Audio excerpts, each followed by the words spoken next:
چھا گئی شام غریبان حرم، اب نغازی ہے نغازی کا علم، ایک بیمار ہے وہ بھی لب دم، سارے عالم میں بپا ہے ماتم، جل چکے خیمے لئی لوٹ چکے سر سے ردا، دشت میں آتی ہے سادات کے رونے کی صدا۔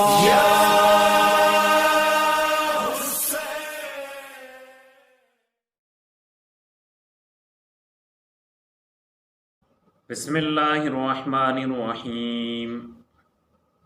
حدیث قصہ ریسائٹنگ فور مرحومین و مرحومات۔ بسم اللہ الرحمن الرحیم۔ ان اللہ و ملائکتہ یصلون علی النبی یا ایھا الذین آمنوا صلوا علیہ وسلموا تسلیما۔ اللہم صل علی محمد وآل محمد، اللہم صل علی محمد وآل محمد، اللہم صل علی محمد وآل محمد۔ بسم اللہ الرحمن الرحیم۔ عن جابر بن عبد اللہ الانصاری عن فاطمة الزہراء علیہ السلام بنت رسول اللہ صلی اللہ علیہ وآلہ قال سمعت فاطمة أنها قالت دخل علي أبي رسول الله في بعض الأيام فقال السلام عليك يا فاطمة فقلت عليك السلام قال إني أجد في بدني ضعفا فقلت له أعيذك بالله يا أبتاه من الضعف فقال يا فاطمة ائتيني بالكساء اليماني فغطيني به فأتيته بالكساء اليماني فغطيته به وصرت أنظر إليه وإذا وجهه يتلألأ كأنه البدر في ليلة تمامه وكماله اللهم صل على محمد فما كانت إلا ساعة وإذا بولد الحسن قد اقبل وقال السلام عليك يا أمّا فقلت عليك السلام يا قرة عيني وثمرة فؤادي فقال يا أمّاه إني أشم عندك رائحة طيبة كأنها رائحة جد رسول الله فقلت نعم إن جدك تحت الكساء فأقبل الحسن عليه السلام نحو الكساء وقال السلام عليك يا جداه يا رسول الله أتأذن لي أن أدخل معك تحت الكساء فقال وعليك السلام يا ولدي ويا صاحب حوضي قد أذنت لك فدخل معه تحت الكساء اللهم صل على محمد فما كانت إلا ساعة وإذا بولد الحسين قد أقبل وقال السلام عليك يا أمّا فقلت وعليك السلام يا ولدي ويا قرة عيني وثمرة فؤادي فقال لي يا أمّاه إني أشم عندك رائحة طيبة كأنها رائحة جد رسول الله صلى الله عليه وآله فقلت نعم إن جدك وأخاك تحت الكساء فدنا الحسين عليه السلام نحو الكساء وقال السلام عليك يا جداه السلام عليك يا من اختاره الله أتأذن لي أن أكون معكما تحت الكساء فقال وعليك السلام يا ولدي ويا شافع أمتي قد أذنت لك فدخل معهما تحت الكساء اللهم صل على محمد فأقبل عند ذلك أبو الحسن علي بن أبي طالب وقال السلام عليك يا بنت رسول الله فقلت وعليك السلام يا أبا الحسن ويا أمير المؤمنين فقال يا فاطمة إني أشم عندك رائحة طيبة كأنها رائحة أخي وابن أم رسول الله فقلت نعم ها هو ما ولديك تحت الكساء فأقبل علي نحو الكساء وقال السلام عليك يا رسول الله أتأذن لي أن أكون معكم تحت الكساء قال له عليك السلام یا اخی و یا وسی و خلیفتی و صاحب لوائی قد اذنت لک فدخل علی تحت الکساء اللہم صل ثم آتيت نحو الكساء وقلت السلام عليك يا أبتاه يا رسول الله أتأذن لي أن أكون معكم تحت الكساء قال وعليك السلام يا بنتي ويا بنتي قد أذنت لك فدخلت تحت الكساء اللهم صل على فلما اكتملنا جميعا تحت الكساء أخذ برسول الله بطرف الكساء وومئ بيده اليمنى إلى السماء وقال اللهم إن هؤلاء أهل بيتي وخاصتي وحامتي لحمهم لحمي ودمهم دمي يؤلمني ما يؤلمهم ويحزنني ما يحزنهم أنا حرب لمن حاربهم وسلم لمن سالمهم وعدو لمن آداهم ومحب لمن أحبهم إنهم مني وأنا منهم فاجعل صلواتك وبركاتك ورحمتك وغفرانك ورضوانك علي وعليهم وأذهب عنهم الرجس وطهرهم تطهيرا اللهم صل على فقال الله عز وجل يا ملائكتي ويا سكان السماوات إني ما خلقت سماء مبنية ولا أرضا مدهية ولا قمرا منيرا ولا شمس مزية ولا فلكا يدور ولا بحرا يجري ولا فلكا يسري إلا في محبة هؤلاء الخمسة الذين هم تحت الكساء اللهم صل على فقال الأمين جبريل يا رب ومن تحت الكساء فقال عز وجل هم أهل بيت النبوة ومعدن الرسالة هم فاطمة وأبوها وبعلها وبنوها اللهم صل فقال جبريل يا رب أتأذن لي أن أهبط إلى الأرض لأكون معهم سادسا فقال الله نعم قد أذنت لك فهبط الأمين جبريل وقال السلام عليك يا رسول الله العلي الأعلى يقرئك السلام ويخصك بالتحية والإكرام ويقول لك وعزتي وجلالي إني ما خلقت سماء مبنية ولا أرضا مدهية ولا قمرا منيرا ولا شمسا مزية ولا فلكا يدور ولا بحرا يجري ولا فلكا يسري إلا لأجلكم ومحبتكم وقد أذن لي أن أدخل معكم فهل تأذن لي يا رسول الله فقال رسول الله وعليك السلام يا من وحي الله إنه نام قد أذنت لك فدخل جبريل معنا تحت الكساء اللهم فقال لي بإن الله قد أوحى إليكم يقول إنما يريد الله ليذهب عنكم الرجس أهل البيت ويطهركم تطهيرا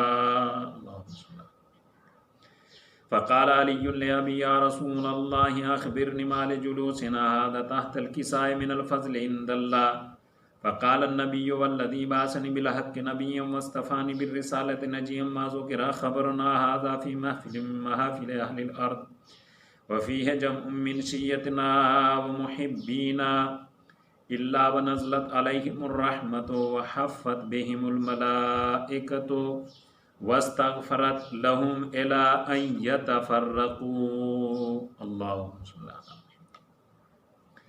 فقال علي إذن والله فزنا وفادا شيتنا ورب الكعبة فقال النبي ثانيا يا علي والذي بعثني بالحق نبيا واصطفاني بالرسالة نجيا ما ذكر خبرنا هذا في محفل من محافل أهل الأرض وفيه جمع من شيتنا ومحبين وفيهم مهموم إلا وفرج الله همه ولا مغموم إلا وكشف الله غمه ولا طالب حاجة إلا وقضى الله حاجته فقال علي إذن والله فزنا وسويدنا وكذلك عشيتنا فازوا وسويدوا في الدنيا والآخرة ورب الكعبة اللهم صل على محمد وآل محمد اللهم صل على محمد وآل محمد اللهم صل على محمد وآل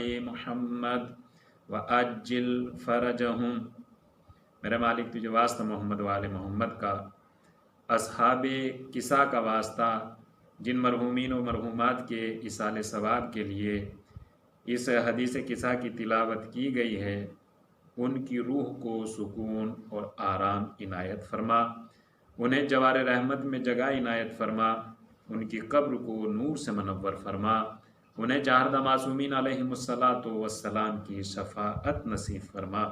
میرے مالک تجھے واسطہ محمد وال محمد کا ہمارے تمام مرحومین و مرحومات، مسلمین و مسلمات کی مغفرت فرما، انہیں جوار رحمت میں جگہ عنایت فرما۔ ربنا تقبل منا انک انت السمیع العلیم۔ بسم اللہ الرحمن الرحیم۔ اے مومنو، جب مجلس شبیر میں آنا، بچوں کا تمہیں واسطہ یہ بھول نہ جانا، یہ سوچ کے جی کھول کے تم اشک بہانا، مجلس جہاں ہوگی وہاں آتی ہے سکینہ، پانی نہ ملا آج بھی پیاسی ہے سکینہ، پیاسی ہے سکینہ، ہے پیاسی ہے سکینہ۔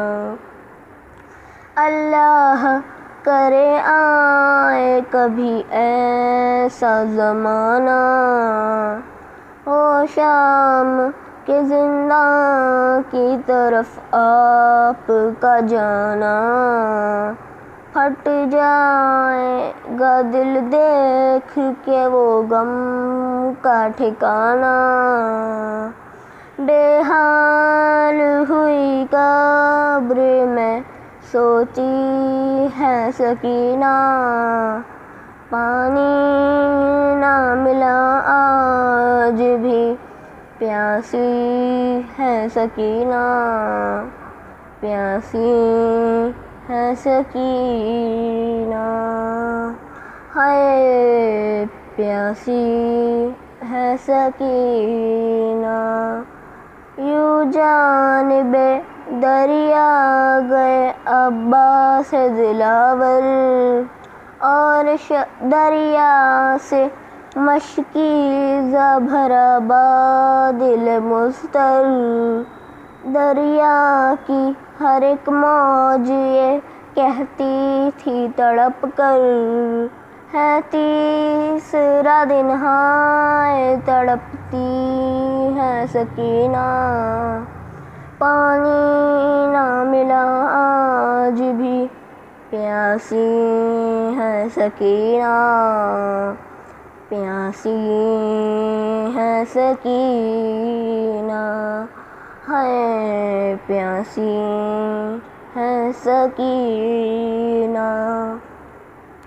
شام آ گئی جب چھانے لگا بن میں اندھیرا، زینب نے کیا بھائی کے لاشے پہ یہ نوحہ، کیا تم نے سکینہ کو کہیں دیکھا ہے بھیا، ایک کوزہ لیے دشت میں آئی ہے سکینہ، پانی نہ ملا آج بھی پیاسی ہے سکینہ، پیاسی ہے سکینہ، ہے پیاسی ہے سکینہ۔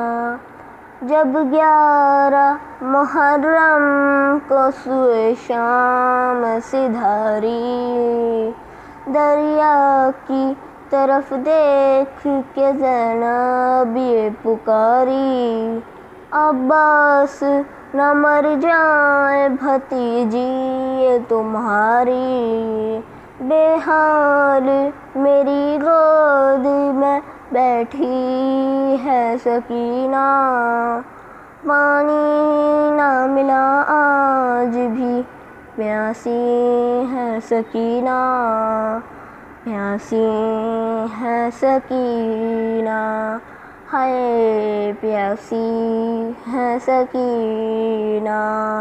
بر محمد وآل محمد صلوات صلی اللہ علیہ وسلم۔ رحم اللہ من قرأ الفاتحہ۔ بسم اللہ الرحمن الرحیم۔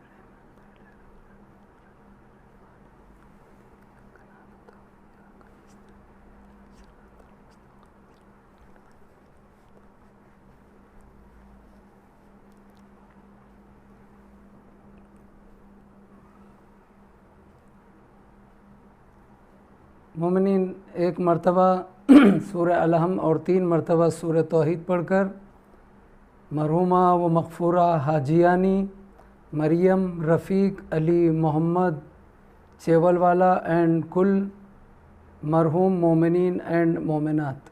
بسم اللہ الرحمن الرحیم، الحمدللہ الرحمن الرحیم۔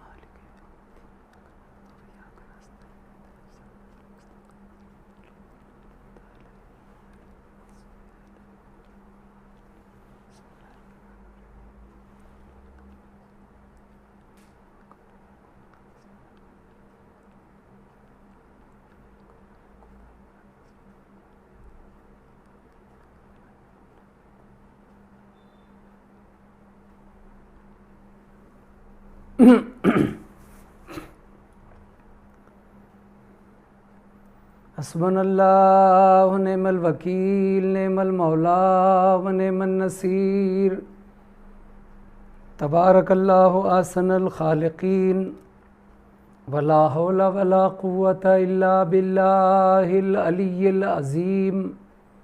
اعوذ باللہ السمیع العلیم من الشیطان اللعین الرجیم۔ بسم اللہ الرحمن الرحیم۔ الحمد للہ رب العالمین، العاقبۃ للمتقین والجنۃ للموحدین، والصلاۃ والسلام علی اشرف الانبیاء والمرسلین، سیدنا و نبینا و شفیع ذنوبنا مولانا ابی القاسم محمد، اللہم صلی علی محمد وعلی آلہ الطیبین الطاہرین المعصومین المظلومین الغر المیامین، لا سیما الامام المبین بقیۃ اللہ الاعظم فی الارض اجمعین، الحجۃ الثانی عشر الامام المہدی المنتظر صلوات اللہ وسلامہ علیہ، الذین اذھب اللہ عنہم الرجس وطہرہم تطہیرا، اللہم صلی علی محمد ولعنۃ الدائمۃ علی اعدائہم اجمعین، وغاصبی حقوقہم ومنکری فضائلہم من الآن الی قیام یوم الدین۔ اما بعد فقد قال اللہ تبارک و تعالی فی القرآن المجید والفرقان الحمید وهو اصدق الصادقین وقولہ الحق۔ بسم اللہ الرحمن الرحیم۔ تبارک الذی بیدہ الملک وهو علی کل شیء قدیر، الذی خلق الموت والحیاۃ لیبلوکم ایکم احسن عملا وهو العزیز الغفور۔ صلوات پڑھ دے بر محمد وآل محمد، اللہم صلی علی محمد۔ عزیزان گرامی، آج کی یہ مجلس جو آن لائن ہے، مجلس ایصال ثواب ہے، اور مرحومہ و مغفورہ حاجیانی مریم رفیق علی محمد چیول والا کے ایصال ثواب کی مناسبت سے مجلس ہے، لہٰذا ایصال ثواب کی مجلس کی مناسبت سے میں نے آپ حضرات کی خدمت میں سورہ مبارکہ ملک کی ابتدائی آیت کو سرنامہ کلام قرار دیا ہے۔ ارشاد رب العزت ہے سورہ ملک کی شروع کی آیت میں کہ بابرکت ہے ذات اس پروردگار کی، بہت ہی بابرکت ذات ہے اللہ کی، بید الملک جس کے دست قدرت میں کل جہاں کی حکومت اور سلطنت ہے، اور ایسی بابرکت ذات جس کے ہاتھوں اور قدرت میں اختیار میں کل جہاں کی حکومت ہے، وہ علی کل شیء قدیر، وہ ہر چیز پر صاحب اختیار ہے، قدرت رکھنے والا اللہ تعالیٰ۔ اور جو قدرت رکھنے والا ہے اس نے 2 چیزوں کو خلق کیا ہے، ہر چیز کا خالق وہی ہے، وہیں اس نے 2 چیزوں کو خلق کیا ہے، الذی خلق الموت والحیات، اس نے موت اور حیات، زندگی اور موت کو خلق کیا ہے۔ زندگی اور موت کو کس لیے خلق کیا؟ لیبلوکم ایکم احسن عملا، تاکہ وہ تمہیں پرکھے جانچے کہ تم میں عمل کے اعتبار سے کون اچھا اور کون برا ہے، کس کے پاس اچھا عمل ہے، کس کے پاس برا عمل ہے۔ تو بہرحال پروردگار عالم نے اس پہلی سورہ ملک کی اس ابتدائی آیت میں جہاں اس کے بابرکت ہونے کا اعلان ہے، جہاں پر تمام حکومت اور سلطنت کے مالک ہونے کا اعلان ہے، جہاں پر وہ صاحب اختیار اور ہر چیز پر قدرت رکھنے والا اس کا اعلان ہے، وہیں پر ہر چیز کا خالق ہونے کے ناطے زندگی اور موت کی خالق ہونے اور خلق کرنے کا وہ ذکر کر رہا ہے۔ اور ساری چیزیں ان دو چیزوں کے بیچ میں ہی ہیں۔ زندگی ہے تو ہر جتنی چیزیں خلق ہوئی ہے اس کا لطف ہے، لیکن وہ خصوصیت کے ساتھ کہہ رہا ہے کہ نِلَّذِی خَلَقَ الْمَوْتَ وَالْحَیَاۃ، ہم نے زندگی اور موت دو چیزوں کو خلق کیا، زندگی لائف یہ حیات جس میں ہم ہیں، اور موت جو ہمارے زندگی کے خاتمے پر جس کا ہمیں استقبال کرنا ہے۔ جیسا کہ ہمارے گزشتہ سب چلے گئے، ہمارے ماں باپ دادا پردادا جن کی ایصال ثواب کی مجلس ہے، جب تک یہ دنیا میں تھے زندگی تھی، آج موت کی آغوش میں ہے، اور اللہ یہ کہہ رہے زندگی اور موت دو چیزوں کو خلق کیا۔ اور کس لیے؟ لِیَبْلُوَکُمْ أَیُّکُمْ أَحْسَنُ عَمَلًا، تاکہ ہم دیکھیں حسن عمل کے اعتبار سے تم میں کون آگے کون پیچھے، کس کا عمل اچھا ہے کس کا عمل برا ہے۔ لہذا مختصر زندگی میں، چھوٹی سی حیات میں تمہیں موت والی بات کی ہمیشہ کی زندگی کے لیے عمل کرنا ہے۔ اس نے پہلے ہی کہہ دیا ہے زندگی موت کو خلق کیا، اور اس کے بعد حسن عمل کا تقاضا ہے، مانگ ہے۔ احسن عملا، اچھا عمل چاہتے، کون تم میں اچھا عمل کرتا ہے اور کون برا؟ تو کہنا یہ ہے کہ زندگی تو چھوٹی ہے، مختصر ہے، کتنا بھی جی لے تو موت تو یقینی ہے، حق ہے، مرنا ہی ہے۔ تو کیوں نہ زندگی کو حسن عمل کے سانچے میں، حسن عمل کے سائے میں گزاریں۔ یعنی مومن وہ ہے کہ جس کی زندگی کا ہر سیکنڈ، ہر لمحہ، ہر منٹ پروردگار عالم کی راہ میں اس کی خوشنودی میں گزرے، تاکہ مومن جو ہے وہ جب اس کی بارگاہ میں موت کے بعد پہنچے تو اس کا عمل گڈ عمل ہو، اچھا عمل ہو۔ اس لیے آگے اللہ نے کیا کہا، لِیَبْلُوَکُمْ أَیُّکُمْ أَحْسَنُ عَمَلًا، ہم تجھ سے احسن و عملہ، ہم تم سے حسن عمل چاہتے ہیں، کثرت و عملہ، زیادہ عمل نہیں چاہتے۔ یعنی جیسے پروردگار چاہتا ہے، جتنا چاہتا ہے ویسے عمل کرو، 2 رکعت نماز پڑھو مگر ویسے پڑھو جیسے وہ چاہتا ہے۔ یعنی عمل میں حسن ہو، خوبصورتی ہو، عمل گڈ ہو، عمل میں نکھار ہو، عمل میں خلوص ہو، عمل میں خوف خدا ہو، خشیت اللہ ہو۔ تو جتنا بندہ خوف اور معرفت کے ساتھ عمل کو کرے گا، چاہے نماز ہو یا روزہ ہو، خمس ہو، زکوٰۃ ہو، حج ہو، اتنا ہی عمل گڈ ہوگا، احسن و عملہ، اتنا ہی عمل خوبصورت اور حسن پیدا کرے گا۔ کثرت عمل نہیں چاہیے، ہزاروں رکعت نماز نہیں چاہیے۔ شیطان نے بہت نمازیں پڑھی، کوئی زمین کا چپا نہیں جہاں اس نے سجدہ نہیں کیا۔ زمین پر 6000 سال عبادت کی، فرشتوں کے بیچ میں آ کر عبادت کی، لیکن کیا وجہ تھی؟ کثرت عمل کے باوجود اس کے پاس کثرت عمل تھا، حسن عمل نہیں تھا۔ اگر حسن عمل رہتا تو یقیناً حسن عمل میں معرفت ہے، خوف ہے، خلوص ہے۔ لیکن آل محمد کی جو عبادت ہے اس میں حسن عمل ہے، اس میں خلوص ہے، عبادت خلوص ہے، نیت میں معرفت ہے، خوف ہے۔ یاد رکھیے کہ ہم جو عبادت کرتے ہیں تو ہمارا کام عبادت کرنا، سجدہ کرنا، قبول کرنا اس کا کام ہے۔ اس نے تم سے زندگی میں عمل کو مانگا ہے، موت کے بعد عمل کا رزلٹ ہے۔ لہٰذا زندگی اس لیے دی ہے تاکہ عمل کرو، اور موت اس لیے رکھی ہے تاکہ اس عمل کا نتیجہ اور رزلٹ تم پا سکو۔ اگر تمہارا عمل گڈ ہے، احسن و عملہ، اچھا عمل ہے، تو پھر موت کے بعد رزلٹ اور نتیجے کے طور پر تمہارے لیے جنت ہے، نہریں ہیں، باغات ہیں۔ اور اگر تمہارا عمل اس چھوٹی سی زندگی میں حسن عمل نہیں ہے یا ویسا نہیں ہے جیسے اللہ چاہتا ہے، بلکہ شیطان کے مطابق ہے، تو پھر نتیجے میں رزلٹ کے طور پر موت کے بعد جہنم ہے۔ اس نے جنت کا بھی وعدہ کیا ہے، جہنم کا بھی وعدہ کیا ہے۔ تو عزیزان گرامی، مجلس ایصال ثواب ہے، اور ایک مرحومہ مومنہ کی ایصال ثواب کی مجلس ہے، تو ہو سکتا ہے وہ کسی کی بہن ہو، کسی کی بیوی ہے، کسی کی ماں ہے۔ یہ سارے رشتوں کے ساتھ انسان زندگی گزارتا ہے۔ لیکن یہاں پر کچھ باتوں کو آگے بڑھانے سے پہلے ایک چیز عرض کرنی ہے۔ یاد رکھیے کہ ہمیں اگر عمل کو حسن بنانا ہے، چاہے نماز ہو، روزہ ہو، حج ہو، زکوٰۃ ہو، کوئی بھی عبادت ہو جو ہم قربتاً اللہ کرتے ہیں، اور اس میں اللہ نے عمل میں حسن کی مانگ کی ہے، احسن و عملہ، حسن عمل، اور حسن عمل جو پیدا ہوگا، عمل میں حسن جب پیدا ہوگا جب اس عمل کی نیت میں خلوص ہو۔ اس لیے کہ یاد رکھیے خلوص کا تعلق جو ہے وہ نیت سے ہے، نیت میں جتنا خلوص ہوگا عمل میں اتنا ہی نکھار، خوبصورتی، حسن پیدا ہوگا۔ اب عمل میں دکھاوا ہے، ریاکاری ہے، تو پھر عمل حسن عمل کا ہوگا، اس لیے کہ نیت میں خلوص نہیں ہے۔ ظاہر سی بات ہے سارے اعمال کا دار و مدار نیت پر ہے، انما الاعمال بالنیات۔ پروردگار تمہارے لمبے رکوع، سجدے، قنوت کو، حج کے طواف کو نہیں دیکھتا، تمہارا طولانی رکوع سجدہ نہیں دیکھتا، دیر تک مصلی پر بیٹھے وہ نہیں دیکھتا، ہر سال کے حج کو نہیں دیکھتا، 5 وقت کی باجماعت مسجد کی نماز کو نہیں دیکھ رہا ہے، وہ آنا جانا نہیں دیکھ رہا ہے۔ چھٹے امام کہہ رہے ہیں کہ پیغمبر فرما رہے، پیغمبر اسلام، انما الاعمال بالنیات، تمام اعمال کا دار و مدار نیت کے اوپر ہے۔ نماز عمل ہے، روزہ عمل ہے، حج عمل ہے، خمس و زکوٰۃ عمل ہے، جتنی بھی عبادات ہیں یہ سب عمل ہی تو ہے۔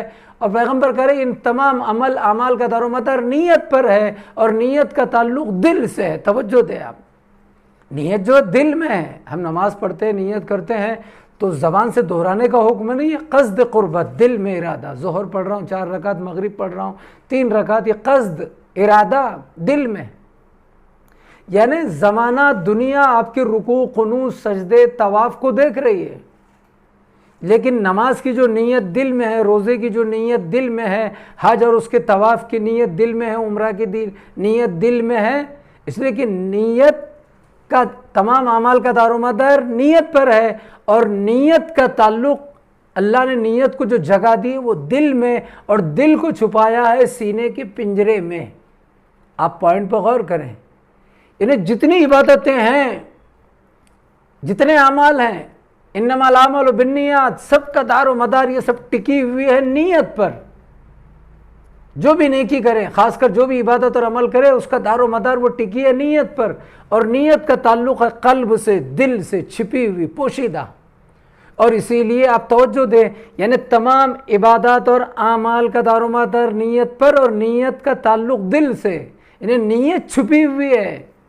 پوری نماز، پورا وضو، پورا رکوع، قنوت، سجدہ، طواف، صفا مروہ، سب کچھ اوپن ہے، سب لوگ دیکھ رہے ایک دوسرے کا، لیکن کوئی کسی کی نیت کو نہیں دیکھ رہا ہے۔ توجہ دے، اب جملے کو پلٹیے، آپ کی آنکھ کو سب دیکھ رہے ہیں، ہماری ناک کو سب دیکھ رہے ہیں، زبان کو، چہرے کو، فیس کو، ہاتھ کو، ہمارے بولنے کو، ٹاکنگ کو، لیکن ہمارے دل کو کوئی نہیں دیکھ رہا ہے، نہ میں آپ کے دل کو دیکھ رہا ہوں، نہ آپ میرے دل کو دیکھ رہے ہیں۔ یعنی سارے جسم کے اعضاء جو ہیں اوپن ہیں، سب ایک دوسرے کو دیکھ رہے ہیں، ہاتھ کو، زبان کو، ناک کو، چہرے کو، لیکن کوئی کسی کے دل کو نہیں دیکھ رہا ہے۔ اسی طریقے سے سب کے قنوت، رکوع، سجدے کو دیکھ رہے ہیں، طواف کو دیکھ رہے ہیں، لیکن نیت کو نہیں دیکھ رہے ہیں۔ تو تمام جسمانی اعضاء میں اللہ نے دل کو چھپایا، سوائے خدا کے کوئی نہیں دیکھ رہا ہے، اور تمام اعمال میں نیت پر ٹکے ہوئے ہیں اعمال، اور نیت کا تعلق دل سے رکھا ہے، یعنی دل بھی چھپا ہوا ہے، نیت بھی چھپی ہوئی ہے، اور یہ دونوں پر پورا اختیار رب کائنات کا ہے۔ یاد رکھیے، یعنی دل کو دیکھ رہا ہے تو اللہ، اور نیت کو دیکھ رہا ہے تو اللہ، اور نیت کا تعلق دل سے ہے، قلب سے ہے، ہارٹ سے ہے، یعنی نیت کو چھپایا، دل کو چھپایا، اور نیت اور دل کو جوڑ کے رکھا ہے۔ اب یہاں چھٹے امام کی حدیث کا سہارا لیں گے، اگر بات سمجھ میں آ گئی۔ آن لائن مجلس ہے، یقیناً ویسی تقریر نہیں ہوتی ہے جیسی ہونی چاہیے۔ آپ کی پوری بات سمجھ میں آ گئی۔ اب یہاں پر میں نے ساری باتیں کہی تھی، اس کو آپ ذہن میں رکھیے۔ اب چھٹے امام صادق آل محمد علیہ الصلوۃ والسلام کی حدیث کو لیتے ہیں۔ امام فرماتے نیت المومن خیر من عملہ، ان کے جد نے کیا کہا، نانا رسول نے، انما الاعمال بالنیات، اعمال کا دار و مدار نیت پر ہے، لیکن ہمارے چھٹے امام کہہ رہے ہیں نیت المومن خیر من عملہ، مومن کی جو نیت ہے، جو دل میں ہے، جو قصد ہے، جو ارادہ ہے، جو نیت قلب اور دل میں اور اندر ہے، سینے کے اندر، نیت المومن خیر من عملہ، مومن کی نیت اس کے عمل سے بہتر ہوتی ہے۔ نیت المومن خیر من عملہ، مومن کی نیت اس کے عمل سے بہتر ہوتی ہے، یعنی مومن جو عمل انجام دے رہا ہے، اس عمل میں جو نیت ہے، بات کو سمجھیے، عمل نماز ہے، مومن نماز پڑھ رہا ہے تو نیت المومن خیر من عملہ، نماز عمل ہے، اس عمل سے بہتر اس عمل یعنی نماز کی نیت ہے۔ یعنی نمازی کی نماز سے بہتر اس نماز کی نیت ہے جو اس نمازی مومن کے دل میں ہے. یعنی وہ مومن جو نماز پڑھ رہا ہے، مومن جو حج کر رہا ہے، طواف کر رہا ہے 7 مرتبہ خانہ کعبہ کا، یا جو بھی عبادت کر رہا ہے، تو اس عبادت، اس عمل سے بہتر اس مومن اور عبادت کرنے والے کی وہ نیت ہے. نیت المومن خیر من عملہ، نماز سے بہتر نمازی کی نیت ہے. نماز پر سب کی نگاہ ہے، نماز کی نیت پر صرف اس کی نگاہ ہے جس کے لیے نماز پڑھی جا رہی ہے. روزے پر سب کی نگاہ ہے، حج پر سب کی نگاہ ہے، سب ایک دوسرے کا طواف دیکھ رہے ہیں، سب ایک دوسرے کو دیکھ رہے ہیں، روزدار گھوم رہا ہے لیکن نیت کو کوئی نہیں دیکھ رہا ہے. سب مسجد میں دیکھ رہے ہیں، 5 ٹائم نماز پڑھ رہے ہیں باجماعت، لیکن اس نیت کو نہیں دیکھ رہے جو نمازی کی، مومن کی نیت ہے. نیت کو اس نے اپنے اختیار اور قبضے میں رکھا ہے. اسی لیے امام کہہ رہے ہیں کہ عمل کی نیت اس عمل سے بہتر ہے، مومن کی نیت اس کے عمل سے بہتر ہے. لہٰذا نیت میں جتنی پاکیزگی، خشوع خضوع خلوص پیدا ہوگا، عمل میں خود بخود نکھار پیدا ہوگا اور قرآن کی اس آیت کی تصدیق ہوگی کہ لِيَبْلُوَكُمْ أَيُّكُمْ أَحْسَنُ عَمَلًا. اس کا عمل گڈ، احسن اور اچھا ہے، کیونکہ اس کی عمل کی جو نیت تھی اس میں صرف وہ خالصاً لِوَجْهِ اللہ، صرف اپنے اللہ کے لیے وہ رکوع کر رہا تھا، سجدہ کر رہا تھا، طواف کر رہا تھا، چیریٹی کر رہا تھا، خمس و زکوٰۃ دے رہا تھا، جو بھی عبادت اور نیک کام اور عمل کر رہا تھا اللہ کے لیے. لہذا سارا دار و مدار نیت پر ہے، اور نیت جو ہے وہ عمل سے بہتر ہوتی ہے. یعنی نماز سے بہتر نماز کی نیت ہے نمازی کی، روزے سے بہتر روزہ دار کی اور روزے کی نیت ہے. لہذا نیت پر فوکس کیجئے گا، نیت پر اسلام نے فوکس کیا ہے. مثلا بہت سے لوگ ایسے بھی ہوتے ہیں، اپنے سوسائٹی معاشرے میں دیکھا ہے. بات یہاں پر 2 طرح کی ہے. بہت سے لوگ تسبیح رکھتے ہیں ہاتھ میں، کوئی گناہ تھوڑی، اچھا ہے. آج کل ایک فیشن بن گیا. مثلا ایران عراق میں آپ دیکھیے اکثر لوگوں کے ہاتھ میں، ایران میں، عراق میں، مارکیٹ میں، بازار میں، اکثر آپ نے دیکھا مشہد، قم، تہران، وہاں کے مارکیٹ بازاروں میں یا عراق میں لوگ تسبیح لے کے چلتے ہیں. وہاں کا ماحول بھی پاکیزہ ماحول ہے، سب مسلمان ہیں، سب شیعہ ہیں. بہت سے لوگ ایسے ہوتے تسبیح، مولوی مولانا بھی، ٹھیک ہے. چوتھے امام بھی تسبیح رکھتے تھے.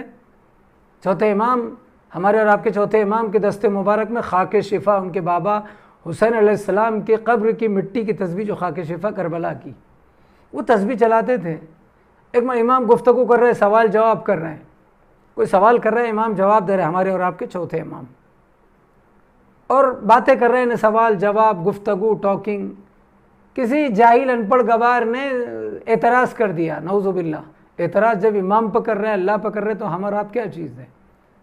کہا فرزند رسول مولا، یا تو آپ باتیں کیجئے، سوالات کے جوابات دیجئے، یا تو تسبیح پڑھیے. اس لیے کہ آپ کی تسبیح آپ لے کے بیٹھے، یہ تسبیح پر آپ ہاتھ پھیر رہے ہیں، لیکن آپ تو باتیں کر رہے ہیں، کچھ پڑھ تھوڑی رہے. اللہ اکبر، سبحان اللہ، الحمدللہ، یا نورو یا قدوس. امام تسبیح کے دانوں کو چلا رہے ہیں اور بات کر رہے ہیں. امام تسبیح کے دانوں پر انگلی ہاتھ چلا رہے ہیں جیسے تسبیح، اور باتیں کر رہے ہیں، سوالات کے جواب دے رہے ہیں، حدیث بیان کر رہے ہیں، یا کوشچن کے آنسر دے رہے ہیں. تو کسی نے کہا مولا، یا تو آپ تو باتیں کر رہے ہیں، پھر تسبیح کو رکھ دیجئے.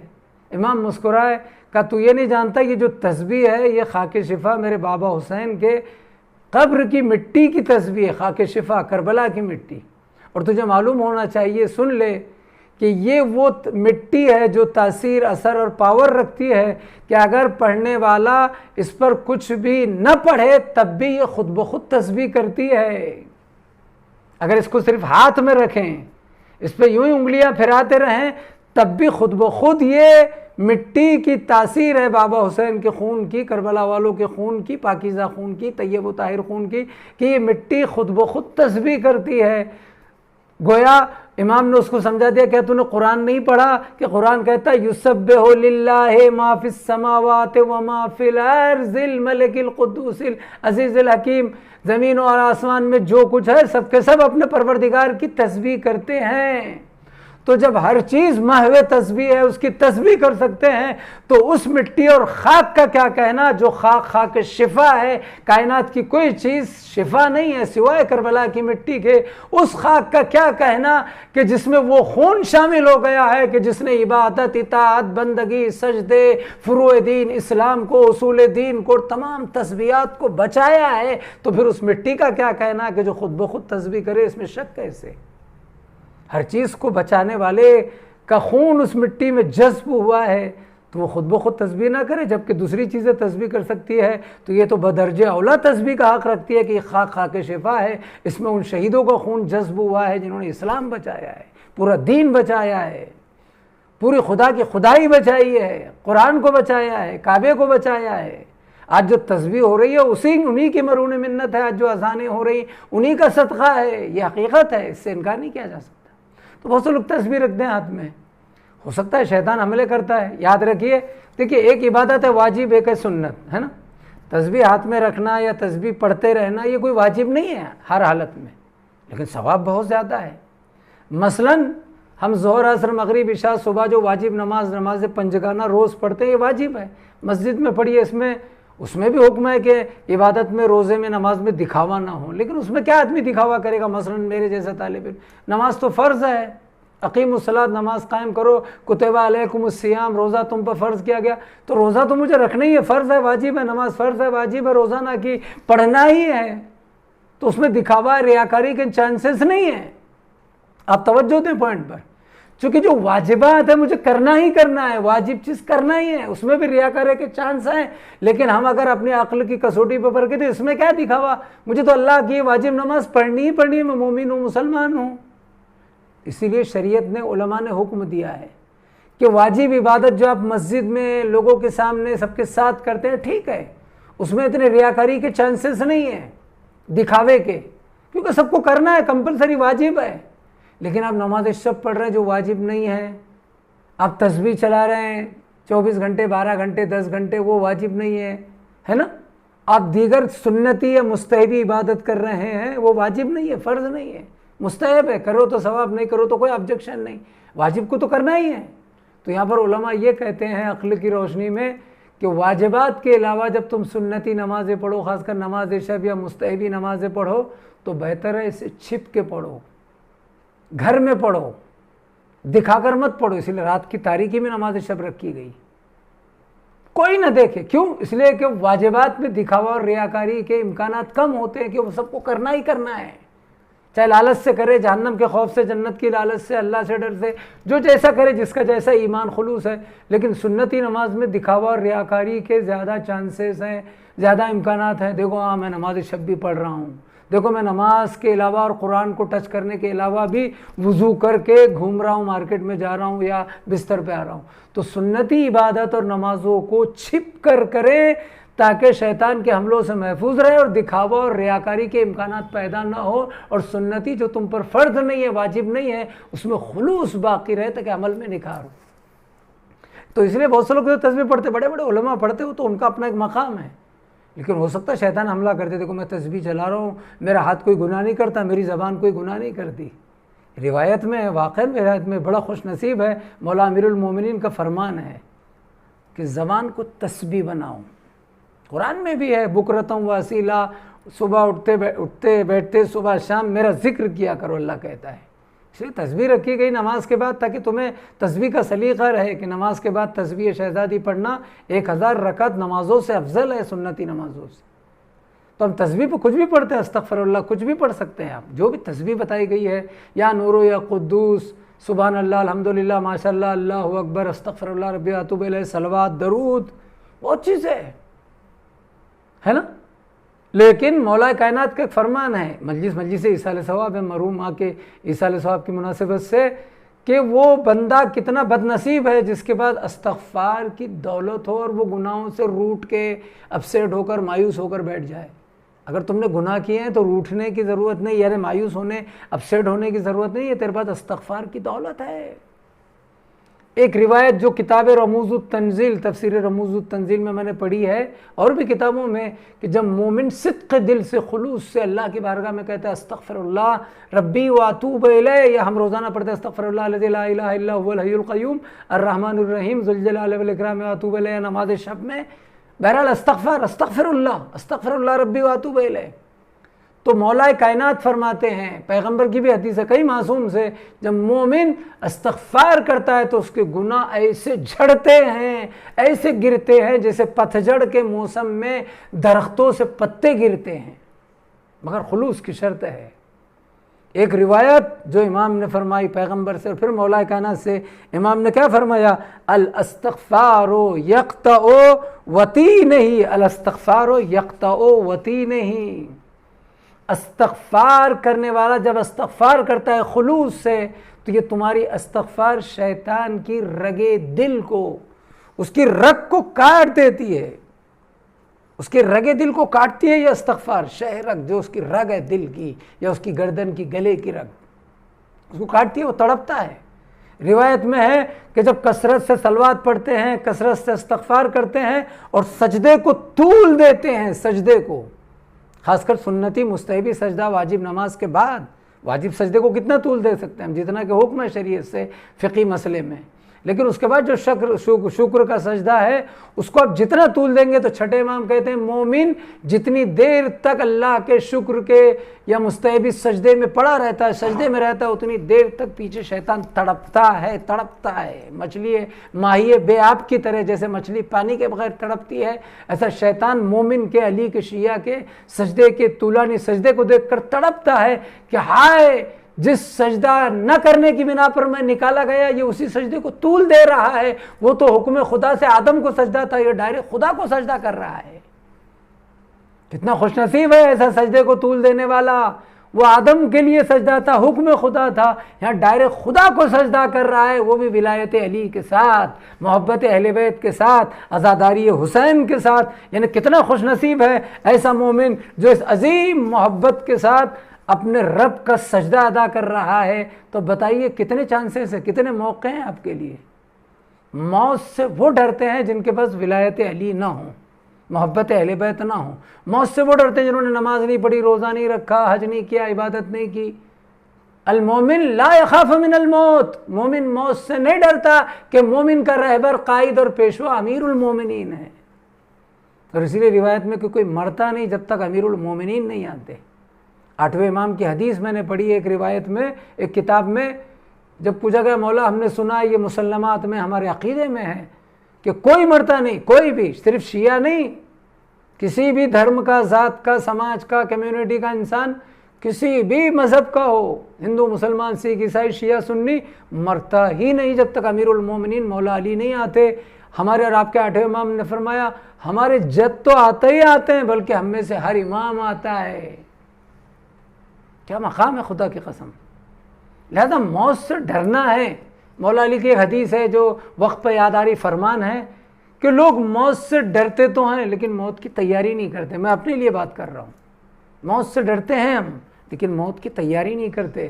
تیاری کرنا ہے، ڈرنا تھوڑی ہے۔ ڈرنا انہیں ہے جو علی کو نہیں مانتے، جن کا عمل حسن عمل نہیں ہے، جن کا عمل شیطان کے مطابق ہے، اللہ کے مطابق نہیں ہے۔ آپ کا عمل ہے، عبادت ہے، حسن عمل ہے، ولایت علی ہے، محبت اہل بیت ہے، عزاداری ہے، تزویج شہزادی ہے، کونین پڑھ کے زندگی گزاری ہے نا، ایمان، عقیدہ، عمل ہے، دین ہے نا، ساری چیزیں تو ہیں، پھر ڈرنا کیا ہے؟ بلکہ یہ دنیا تو جہنم ہے، قید ہے مومن کی۔ اور ایک جملہ عرض کر رہا ہوں کہ یقیناً الذی خلق الموت والحیات، اللہ نے زندگی اور موت کو جو خلق کیا ہے، تو پوائنٹ ذہن میں رکھے، یہ زندگی سب کے لیے زندگی ہے، لیکن اہل بیت کے ماننے والوں کی حقیقی زندگی یہ نہیں ہے۔ موت در اصل ایک حقیقی مومن اور حقیقی شیعہ اثنا عشری مومن کی زندگی کا آغاز اور شروعات ہی موت ہے۔ ایک مومن کی موت اس کی زندگی کی شروعات ہے، یاد رکھیے، یہ ہے زندگی کا آغاز۔ کیوں؟ اس لیے کہ مرنے والا مرتا ہے، روایت میں ہے کہ جب کافر اس دنیا سے اٹھتا ہے، شیخ عباس قمی سے بھی ہے، دیگر علماء سے، غالباً علامہ مجلسی رحمۃ اللہ علیہ کی بھی اور شہید محراب نے بھی نقل کیا ہے، روایت ہے کہ جب کافر کا جنازہ اٹھتا ہے تو آواز آتی ہے اس کے جنازے سے۔ اب روایت ہے، اللہ کا حکم ہے، مسئلہ آتا ہے، اللہ رسول امام بہتر جانتے ہیں کہ جب کافر مرتا ہے، مشرک مرتا ہے، دشمن دین مرتا ہے، اللہ رسول امام کا دشمن، تو اس کے جنازے سے ایک آواز آتی ہے جو ہم نہیں سنتے کہ میرے جنازے کو اس دنیا سے لے جانے میں دیر کرو، دیر کرو۔ لیکن جب شیعہ اثنا عشری مومن کا جنازہ اٹھتا ہے تو اس کے جنازے سے آواز آتی ہے میرے جنازے کو لے جانے میں جلدی کرو، جلدی کرو۔ اس لیے ہمارے یہاں حکم بھی ہے کہ میت کو جلدی دفن کرو۔ مومن کے جنازے سے آواز آتی ہے میرے جنازے کو لے جانے میں دیر کرو۔ کافر مشرک منافق اہل بیت کے دشمن اللہ کے دشمن کے جنازے سے آواز آتی ہے دیر کرو، تو کافر کے جنازے سے آواز آتی ہے میرے جنازے کو لے جانے میں دیر کرو، کیوں؟ اس لیے کہ گویا وہ یہ کہنا چاہتا ہے کہ میری جنت چھوٹ رہی ہے، جہنم قریب ہو رہی ہے، اور مومن 12 امام کے ماننے والے کے جنازے سے آواز آتی ہے میرے جنازے کو لے جانے میں جلدی کرو جلدی کرو، کہ میری جہنم مجھ سے چھوٹ رہی ہے اور جنت قریب ہو رہی ہے۔ اس لیے کہ اس کی جنت تو وہی ہے جس کے سردار مولا حسن مولا حسین ہیں، جوانان جنت کے سردار۔ اور یاد رکھیے یہ خلوص، یہ معرفت اگر سیکھنا ہے، یہ خوف اور عمل میں حسن پیدا کرنا ہے، تو پھر ہمیں دامن تھامنا پڑے گا قرآن اور اہل بیت کا، ہمیں دامن تھامنا پڑے گا کربلا والوں کا۔ یہ مرحومہ اگر کسی کی ماں ہے تو بڑی خوش نصیب ہے، کسی کی بہن ہے، کسی کی زوجہ ہے، کسی کی کوئی اور رشتہ رکھتی ہے کہ اس کے چاہنے والوں نے آن لائن ہی صحیح لیکن ایصال ثواب کی مناسبت سے مجلس کا انعقاد کیا ہے۔ روایت میں ہے ہر رشتہ اپنے مقام پر رشتہ رکھتا ہے، لیکن ماں کا رشتہ ایک انفرادی حیثیت رکھتا ہے، والدین کا ماں باپ کا، لیکن ماں باپ میں بھی ماں کا رشتہ۔ والدین کے لیے قرآن نے آواز دی ہے فلا تقل لهما اف، ان کے سامنے اف مت کرو، ربنا اغفر لی ولوالدی وللمؤمنین یوم یقوم الحساب۔ جناب ابراہیم خلیل اللہ کی دعا تھی جسے قرآن میں نقل کیا گیا، پروردگار میری میرے والدین کی اور تمام مومنین کی مغفرت فرما یوم یقوم الحساب، جب ہم قیامت کے دن تیری بارگاہ میں حساب دینے کے لیے کھڑے ہوں گے۔ قر رب ارحمہما کما ربیانی صغیرا، ان دونوں پر ویسے رحم فرما جیسے انہوں نے مجھ پر رحم کیا جب میں چھوٹا تھا۔ بڑا مرتبہ ہے خدا کی قسم ماں باپ کا۔ وہ الگ بات ہے کہ ماں باپ کا مرتبہ ہے، مگر پہلے اللہ رسول اور امام کا مرتبہ ہے۔ ماں باپ کا حکم امام کے حکم سے اگر ٹکرائے جائے تو یہاں امام کا حکم مقدم ہے۔ تو عزیزان گرامی کتنے خوش نصیب ہے یہ مومنہ مرحومہ جس کے چاہنے والوں نے ایصال ثواب آن لائن ہی صحیح مجلس میں یہاں پڑھ رہا ہوں، چاہنے والے اس کے رشتہ دار سب سن رہے ہیں۔ لیکن ذرا کربلا کے میدان میں تو آئیے گا، جن کی محبت کو اللہ نے واجب قرار دیا قرآن میں، جن کی طہارت کا اعلان کیا، جن کی اطاعت کو اللہ نے قرآن میں واجب بتایا، جن کی ولایت کا اعلان کیا قرآن میں، ان کا لاشا بے گور و کفن پڑا رہا، کوئی مونس و غمخوار نہیں۔ 2 محرم سے لے کے 7 محرم تک اہل حرم کے بعد جو پانی تھا، اور اس کے بعد جب پانی بند کر دیا گیا، پانی تو 2 محرم ہی سے بند کر دیا گیا، ورنہ خیمے کیوں ہٹائے جاتے؟ لیکن ہائے رے مظلومیت آل محمد۔ عزیزان گرامی میں نے ویسی مجلس نہیں پڑھی جیسے پڑھنی چاہیے، بس آخر کلام میں اتنا عرض کرنا ہے مصائب کی منزل میں کہ کربلا والے 3 دن کے بھوکے اور پیاسے رہے، لیکن یہ کربلا والوں پر 2 محرم ہی سے پانی بند کر دیا گیا تھا، اور 3 دن جو بھوکے پیاسے رہے تو پانی 7 محرم سے بند نہیں ہوا، 2 محرم سے بند ہوا۔ اگر ان کو پانی دینا ہی ہوتا تو پھر خیمے کیوں ہٹائے جاتے؟ خیمے ہٹانا اس بات کی دلیل ہے کہ ان کو حسین کو، ان ظالموں کو حسین کو پانی دینا ہی نہیں ہے۔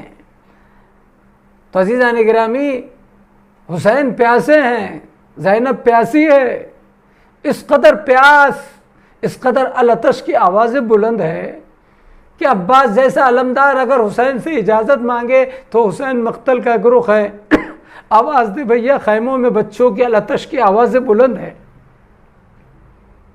علی اکبر شبیہ پیغمبر 18 سال کے، حسین نے رخصت کر دیا، لیکن لڑنے کے بعد تمام مقاتل میں معتبر ہے، واپس پلٹے ہیں میدان سے، اور حسین سے آواز دی بابا پیاس مارے دیتی ہے۔ یہ کربلا کی پیاس، بچوں کی العطش کی آوازیں، سکینہ کی فریاد العطش کی، علی اکبر کا واپس پلٹنا، اور آخری وقت میں مقاتل میں جو ملتا ہے کہ جب شمر کا کند خنجر حسین کے سینے پر سوار ہے تو مولا حسین نے پانی کا سوال کیا تھا، اور ظالم یہ کہتا ہے کہ ساری دنیا پانی پانی ہو جائے تب بھی حسین ہم آپ کو ایک قطرہ پانی کا نہ دیں گے۔ اجرکم اللہ۔ میں کہوں گا آقا حسین، آپ نے علی اکبر جب میدان سے پلٹے تھے تو یہ کہا تھا جاؤ میرے لال، تمہیں تمہارے دادا علی جو ساقی کوثر ہے، کوثر سے سیراب کریں گے، تمہارا انتظار کر رہے ہیں۔ اجرکم علی اللہ. ارے حسین دنیا سے پیاسے چلے گئے، کربلا کی تاریخ گزر گئی، کربلا کے وہ لمحات گزر گئے، 9 محرم اور عاشورہ اور شام غریبہ، لیکن وہ منزل بھی آئی ہے جب کربلا میں زینب تنہا بے تقدیر ہے. اس لیے کہ ایک امام ہے، بیمار امام، جس کے ہاتھوں میں ہتھکڑیاں ہیں، پیروں میں بیڑیاں ہیں، گلے میں خاردار توق ہے. عزادارو، ایک مومنہ کی اثر ثواب کی مجلس ہے، لیکن اتنا سن لیجئے گا، جب کربلا میں 11 محرم آئی تھی، اجرکم علی اللہ، آپ کی آواز یقیناً بلند ہے، جب کربلا میں 11 محرم آئی تھی اور شمر ملون نے ناقے حاضر کیے اور آواز دی آؤ زینب ان پہ سوار ہو، تو مقاتل کی گوشوں میں ملتا ہے جیسے ظالم نے ناقے حاضر کیے. زینب نے آواز دی شمر پیچھے ہٹ جا، ہم ناموں سے پیمبر ہیں، ہم تم کسی کے غیر اور نامحرم کے سہارے سوار نہیں ہوتے، ہم خود سوار ہوں گے. بس عزادارو مومنہ کے سال ثواب کی مجلس کی مناسبت سے یہ مصائب کے چند جملے سنیے، انشاءاللہ آپ بہت روئیں گے. ایک مرتبہ ظالم پیچھے ہٹا، ارے زینب نے ناقوں کو دیکھا، اس لیے کہ وسیرو اب اہل حرم اسیر ہو کر جا رہے ہیں، تو ایک مرتبہ زینب نے آواز دی، اے ام فروا آؤ زینب تمہیں سوار کرے، اے ام لیلا آؤ زینب تمہیں سوار کرے، اے رباب آؤ زینب تمہیں سوار کرے. یہاں تک ماں کی بوڑھی کنیز فضا کو آواز دی، اے فضا آؤ زینب تمہیں سوار کرے. ارے شہزادی زینب نے سب کو تو سوار کر دیا، لیکن نہیں معلوم زینب کو کس نے سوار کیا. جب زینب کی سواری کی باری آئی ہوگی تو زینب کو کس نے سوار کیا؟ میرا دل یہ کہتا ہے ارے علی و فاطمہ کی بیٹی نے کبھی مقتل کا رخ کر کے علی اکبر کو آواز دی ہوگی، کبھی اون محمد کو پکارا ہوگا، کبھی قاسم کو پکارا ہوگا، اور جب جواب نہ ملا ہوگا تو فرات کا رخ کر کے اپنے بھیا عباس کو آواز دی ہوگی، اے میرے شیرو، اے میرے بھیا، ارے آج تم کہاں ہو؟ زینب اسیر ہو کر جا رہی ہے. میرا دل یہ کہتا ہے کہ جب زینب نے یہ دیکھا ہوگا کہ کوئی سوار کرنے والا نہیں تو یقیناً کہا ہوگا، ارے میرے بھیا کل جب میں مدینے سے 28 رجب کو چلی تھی تو تم نے آگے بڑھ کر سوار کیا تھا علی اکبر اون محمد اور عباس نے، اور آج جب زینب سوار ہونا چاہتی ہے تو کوئی سوار کرنے والا نہیں. مجھے نہیں معلوم کس طریقے سے شہزادی سوار ہوئی. ارے قافلہ چلا، ظالموں نے ظلم پر ظلم یہ ڈھایا کہ اسیروں کو جب اسیروں کو اسیر کیا، رسن بستہ بیبیاں چادریں چھن چکی ہیں، ارے بالوں سے چہرے کو چھپائے ہوئے ہیں، سید سجاد ہاتھوں میں ہتھکڑیاں، پیروں میں بیڑیاں، گلے میں خاردار توق ہے. ظالموں نے ایک ظلم پر ظلم یہ ڈھایا کہ اسیروں کو جب کربلا سے لے کر چلے کوفہ کی طرف تو شہیدان کربلا کے لاشوں کے بیچ سے اسیروں کو گزارا ہے. خدا کسی بیٹے کو وہ منظر نہ دکھائے کہ جو سید سجاد نے باپ کے لاشے کو دیکھا، خدا کسی بہن کو منظر نہ دکھائے کہ جب بہن نے بھائی کے لاشے کو دیکھا. ہاں جب سید سجاد نے باپ کے لاشے کو دیکھا تو رہا نہ گیا، بس پھپھی اماں کے چہرے کو دیکھ کے آواز دی، اے پھپھی اماں کیا دنیا میں ایسا بھی ہوتا ہے کہ بیٹا موجود ہو اور باپ کا لاشا بے گورو کفن پڑا ہو؟ بھلا وہ بہن کیا جواب دیتی جس کی نگاہوں کے سامنے اون محمد کے لاشے، اکبر کا لاشا ایک بھائی کا یہاں پر، دوسرے بھائی کا لاشا فرات پر پڑا ہے. سيعلم الذين ظلموا أي منقلب ينقلبون ألا لعنة الله على القوم الظالمين. ربنا تقبل منا إنك أنت السميع العليم. مومنین ایک مرتبہ سورہ الحم اور 3 مرتبہ سورہ توحید پڑھ کر مرحومہ حاجیانی مریم رفیق علی محمد چیول والا اینڈ کل مرحومین مومنین اور مومنات. جب ردا سر سے چھینی میں صدا دیتی رہی، ہاں تو نہ آیا غازی. جب ردا سر سے چھینی میں صدا دیتی رہی، ہاں تو نہ آیا غازی. آل عمران کہاں اور زندان کہاں، یہ بہن قید ہوئی ہاتھوں آیا غازی،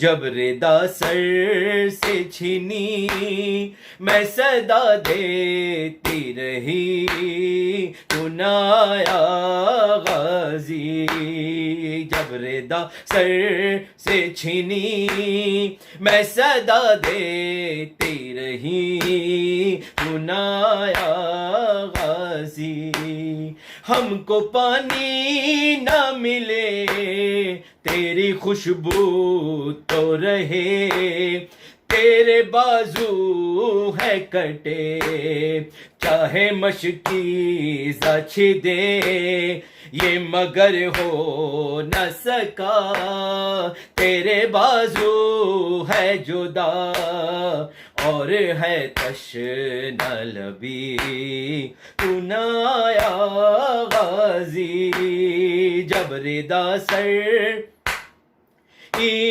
میں صدا دیتی رہی تو نہ آیا غازی، جب ردا سر سے چھینی میں صدا دیتی رہی تو نہ آیا غازی، دھوپ میں تو تھا شجر تجھ سے آباد تھا گر، ہے برے نام میرا سر کیا نہیں تجھ کو خبر، اے علمدار وفا اس بہن کو باخدا تجھ سے دھارس تھی بڑی تو نہ آیا غازی، جب ردا سر سے چھینی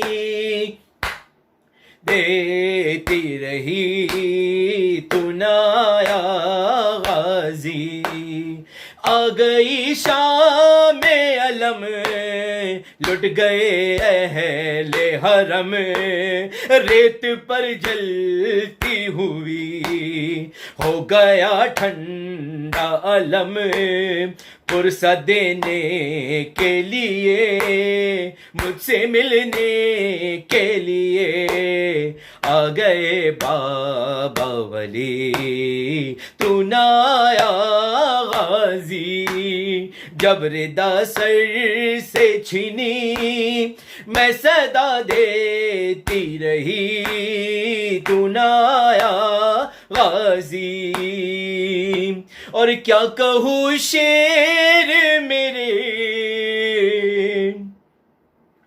بردا ہم کو لیے یہ مسلمان سارے شہر در شہر گئے، ارے خلقت خوفا کبھی خلقت شام کبھی، اور ہاں ہم پہ ہنسی تو نہ آیا غازی، جب ردا سر سے چھینی میں صدا دیتی رہی تو نہ آیا غازی، کتنی بے باس تھی بہن اے شہنشاہ وفا، نام لے لے کے میرا جب یہ ظالم نے کہا، ناز تھا جس پہ تجھے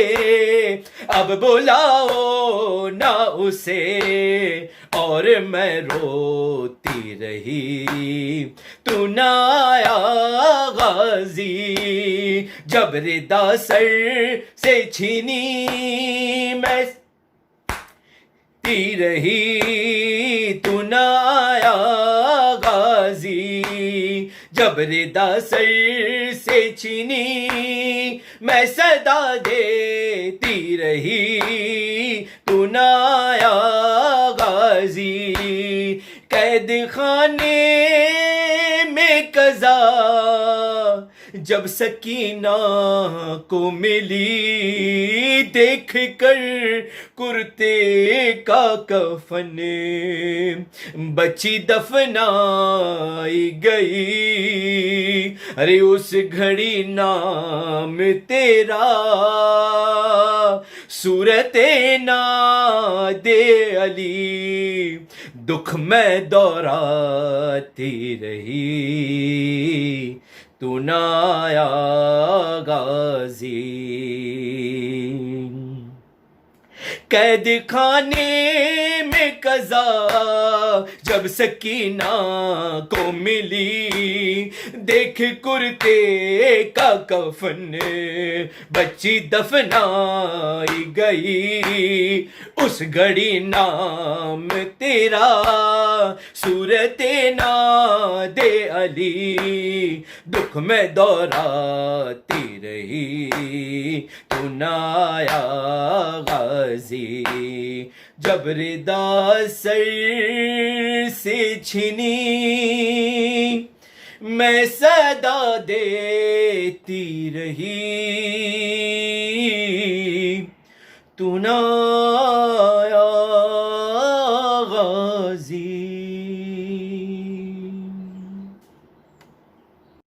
اعوذ باللہ من الشیطان الرجیم، بسم اللہ الرحمن الرحیم، الحمد للہ رب العالمین، الرحمن الرحیم، مالک یوم الدین، ایاک نعبد و ایاک نستعین، اہدنا الصراط المستقیم، صراط الذین انعمت علیہم غیر المغضوب علیہم ولا الضالین۔ بسم اللہ الرحمن الرحیم، قل هو اللہ احد اللہ الصمد لم یلد ولم یولد ولم یکن له کفوا احد۔ بسم اللہ الرحمن الرحیم، قل هو اللہ احد اللہ الصمد لم یلد ولم یولد ولم یکن له کفوا احد۔ بسم اللہ الرحمن الرحیم، قل هو اللہ احد اللہ الصمد لم یلد ولم یولد ولم یکن له کفوا احد۔